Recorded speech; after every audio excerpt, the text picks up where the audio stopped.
নব্বই দশকে Bollywood music industry বলতে মূলত দুজন মেল সিঙ্গারের কথা উঠে আসে, কুমার সানু এবং উদিত নারায়ণ।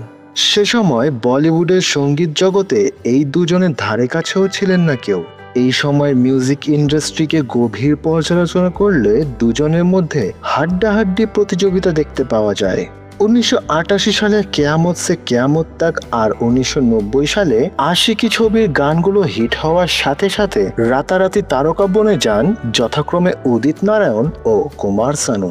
পূর্ববর্তী কিশোর কুমার ও মোহাম্মদ রফির যোগ্য স্থলাভিষিক্ত হন এই দুজন নতুন তারকা। 1990 সালে একদিকে ছিল কুমার সানুর আশিকি, অপরদিকে উদিত নারায়ণের ছিল দিল। পরের বছর পুরোটাই কুমার সানু রাজত্ব করলেও ইয়ারা দিলদারা নামক সিনেমায় উদিত নারায়ণের গানগুলো খুব জনপ্রিয় হয়। তার মধ্যে একটি গান বিনতে রে সনম আজও মানুষের মুখে মুখে শোনা যায়।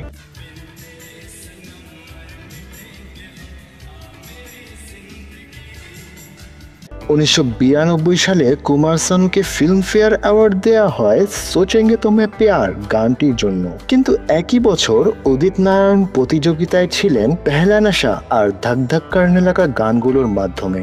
1993 সালেও চলে এই মধুর লড়াই।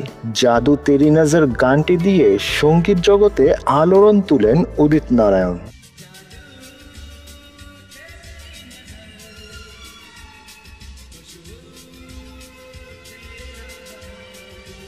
কিন্তু শাহরুখ খানের আরেকটি ছবি বাজিগরে গান গেয়ে কুমার সানু সকল স্পটলাইট কেড়ে নেন নিজের দিকে। ইয়ে কালি কালি আঁখে গানটির জন্য জিতে নেন লাগাতার চতুর্থবারের মতো ফিল্মফেয়ার অ্যাওয়ার্ড। 1994 সালে তো চিজ বাড়ি হ্যাঁ মস্ত মস্ত ও টিপ টিপ বরসা পানি গানগুলো বিরাট হিট হলেও যখন ফিল্মফেয়ার পেয়ে গেলেন এক লড়কি কো দেখা গানটির জন্য কুমার সানু, তখন উদিতজির ভক্তরা খুবই নিরাশ হয়ে পড়েন। টানা 5 বছর ফিল্মফেয়ার অ্যাওয়ার্ড থেকে বঞ্চিত থাকার পর উদিত নারায়ণ 1995 সালে কাঙ্ক্ষিত অ্যাওয়ার্ডটি অর্জন করতে সক্ষম হন। মেহেদি লাগাকে রাখনা গানটির জন্য নিজের দ্বিতীয় ফিল্মফেয়ার অ্যাওয়ার্ডটি তুলে নেন উদিত নারায়ণ। আচ্ছা, কখনো কি ভেবে দেখেছেন যে কে এই উদিত নারায়ণ, কোথা থেকে তিনি উঠে এলেন? আজ 1 ডিসেম্বর উদিতজির জন্মদিনে চলুন জেনে নেই তার জীবনে কিছু অজানা গল্প। উদিত নারায়ণ 1955 সালের এই দিনে বিহারে জন্মগ্রহণ করেন। ছোটবেলা থেকেই বেশ একটা সাদামাটা জীবনযাপন করেছেন তিনি। তার বাবা ছিলেন একজন কৃষক আর মা ছিলেন একজন ফোক সিঙ্গার। উদিত নারায়ণের বাবা চাইতেন ছেলে লেখাপড়া করে ডাক্তার ইঞ্জিনিয়ার হবে, কিন্তু তার মা বলতেন পড়াশোনা করতে হবে মানুষ হওয়ার জন্য, কিন্তু ছেলে যদি কণ্ঠশিল্পী হতে চায় তো হবে, অবশ্যই হবে। ছোটবেলা থেকেই উদিত নারায়ণ মায়ের সাথে গ্রামের বিভিন্ন মেলা, অনুষ্ঠান ও কীর্তন ইত্যাদিতে গান গাইতেন। স্কুলে বন্ধু বান্ধবদের আড্ডায় হরহামেশাই চলত কিশোর কুমার ও মোহাম্মদ রফির গান। গ্র্যাজুয়েশন চলাকালীন সময় তিনি নেপালের জাতীয় রেডিও স্টেশনে ফোক গায়ক হিসেবে জয়েন করেন। সেখানে তিনি লাগাতার 8 বছর পর্যন্ত ফোক গান করে গেছেন। দিনের বেলা রেডিওতে গান গাইতেন আর রাতের বেলায় বিভিন্ন 5 স্টার হোটেলে গান গেয়ে কিছু বাড়তি আয় রোজগার করেন। এরই মধ্যে ভারতীয় দূতাবাস থেকে তাকে সঙ্গীতের উপর স্কলারশিপ প্রদান করা হয়। এর ফলে তিনি নেপাল ছেড়ে এসে ভারতের বোম্বে শহরে শিফট করেন।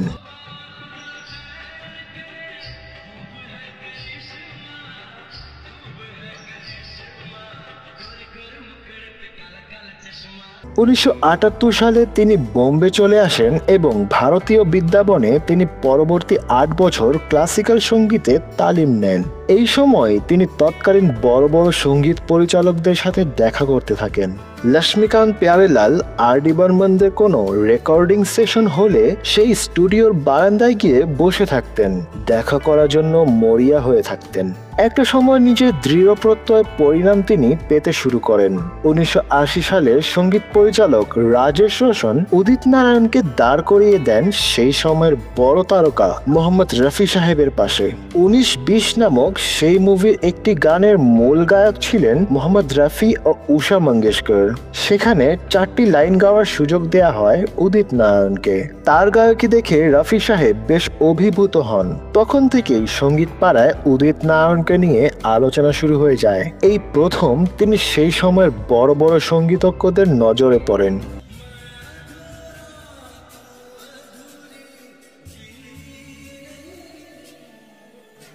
আশির দশকের পুরোটা সময় জুড়ে কম বেশি টুকটাক গান গাওয়ার সুযোগ পান উদিত নারায়ণ, কিন্তু একটি বড় সিনেমায় বড় কোনো হিরোর জন্য গান গাওয়া আর পুরো দেশ জুড়ে জনপ্রিয় হয়ে যাওয়া, সেই ব্যাপারটা হয়ে উঠছিল না কিছুতেই। 1978 থেকে 1988 সাল পর্যন্ত 10টি বছর বোম্বে শহরে কঠোর স্ট্রাগল করে গেছেন উদিত নারায়ণ। বাসে ট্রেনে ধাক্কা খেয়ে জীবিকার খোঁজে ছুটে বেরিয়েছেন এই মায়ানগরীতে। পায়ে হেঁটে যাতায়াত তো ছিল নিত্যদিনের ঘটনা।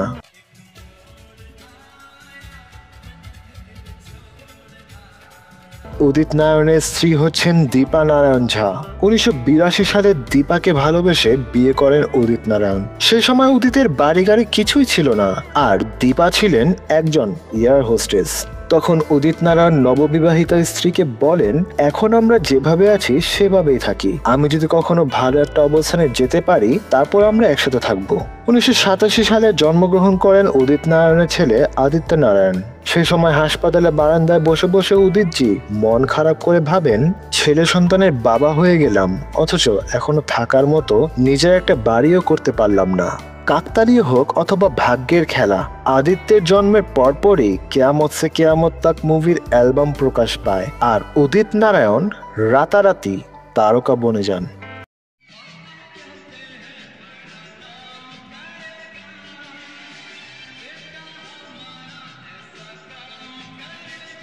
কেয়ামত সে কেয়ামত তাক ছবিটি উদিত নারায়ণের ক্যারিয়ারের মূল চাবিটি ঘুরিয়ে দেয়। সঙ্গীত পরিচালক আনন্দ মিলিন্দের বাবা ছিলেন একজন ভোজপুরি সঙ্গীত পরিচালক চিত্রগুপ্ত। 80 দশকে উদিতজি এই পরিচালকের সাথে বেশ কিছু ভোজপুরি গানে কণ্ঠ দেন। চিত্রগুপ্ত বলতেন, আমার কাছে তো 2-4টা ভোজপুরি সিনেমা ছাড়া তেমন কোনো কাজ নেই, আমার ছেলেরা আমাকে এখন অ্যাসিস্ট করে, দুজনেই গ্র্যাজুয়েশন শেষ করে বলিউডে ক্যারিয়ার গড়ার চেষ্টা করবে, আমি তাদেরকে বলে দেব তারা যেন অবশ্যই তোমাকে একটা সুযোগ দেয়। ক্যারিয়ারের শুরুর দিকে বলিউডে একটি ভালো অবস্থান জমিয়ে তুলতেই সঙ্গীত পরিচালকদ্বয় আনন্দ মিলিন্দ বলিউডে বড় বড় কণ্ঠশিল্পীদের নিয়ে কাজ করে গেছেন, কিন্তু বাবার স্নেহের উদিত নারায়ণকে তারা ভুলে যাননি কখনো। আমির খানের চাচা মনসুর খান ও নাসির খান একটি ভিডিও অ্যালবামে কাজ করছিলেন, সেখানে সঙ্গীত পরিচালক হিসেবে নেওয়া হয় আনন্দ মিলিন্দকে। এই অ্যালবামে তারা উদিতজিকে দিয়ে 2টি গান করান। উদিতজির গান শুনে মনসুর নাসির ভ্রাতৃদ্বয় বলেন, আমাদের ভাতিজা আমির খানকে খুব শিগগিরই ডেবিউ করানো হবে, আমরা আমিরের জন্য এই কণ্ঠটা ব্যবহার করতে চাই। এর কিছু মাস পরেই কেয়ামত সে কেয়ামত তাক অ্যালবামের প্রথম গানটি রেকর্ড করা হয়, আর সেটি ছিল